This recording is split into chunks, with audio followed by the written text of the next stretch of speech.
আচ্ছা, আজকে আমরা পড়ব ক্লাস 10 চ্যাপ্টার 13 ভেদের অঙ্ক।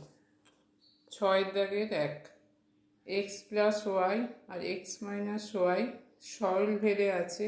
দেখাতে হবে যে x square plus y square এবং এক্স ওয়াই এরা সরল ভেদে থাকবে। তাহলে এই ভেদের চিহ্ন মানে কি, এদের অনুপাতটা ধ্রুবক হবে, বা এক্স প্লাস ওয়াই সমান লেখা যাবে কে ইন্টু এক্স মাইনাস ওয়াই। তাহলে এখানে ভেদের চিহ্ন আছে মানে লিখতে হবে যে এদের অনুপাত ধ্রুবক।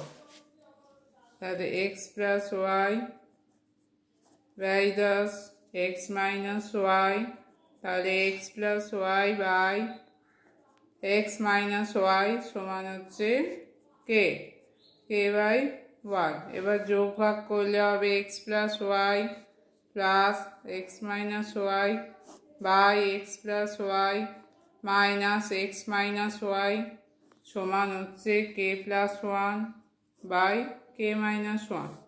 তাহলে ওয়াই কেটে যাবে, তাহলে 2x by x plus y minus x plus y সমান হচ্ছে k plus one by k minus one.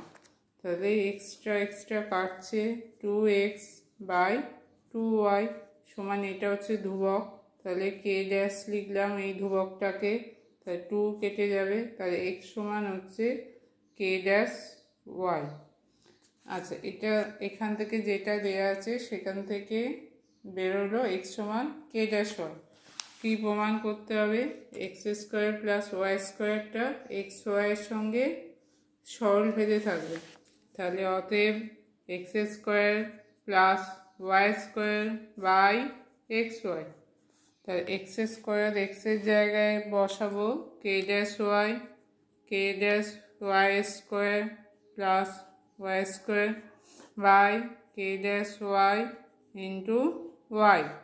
কে ড্যাশটাকে স্কোয়ার করলে হবে কে ড্যাশের square y square plus y square, তলায় কে ড্যাশ ওয়াই স্কোয়ার থাকবে, ওয়াই স্কোয়ারটা কমন উঠে যাবে, তাহলে এখানে হচ্ছে k dash square plus one, তলায় হচ্ছে k dash y square, y square কেটে যাবে, তাহলে এখানে থাকছে k dash square plus one by k dash. তাহলে দেখা যাচ্ছে এদের অনুপাত সমান হয়ে যাচ্ছে ধ্রুবক।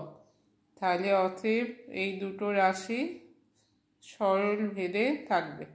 X square plus y square সরল ভেদের চিহ্ন এক্স ওয়াই।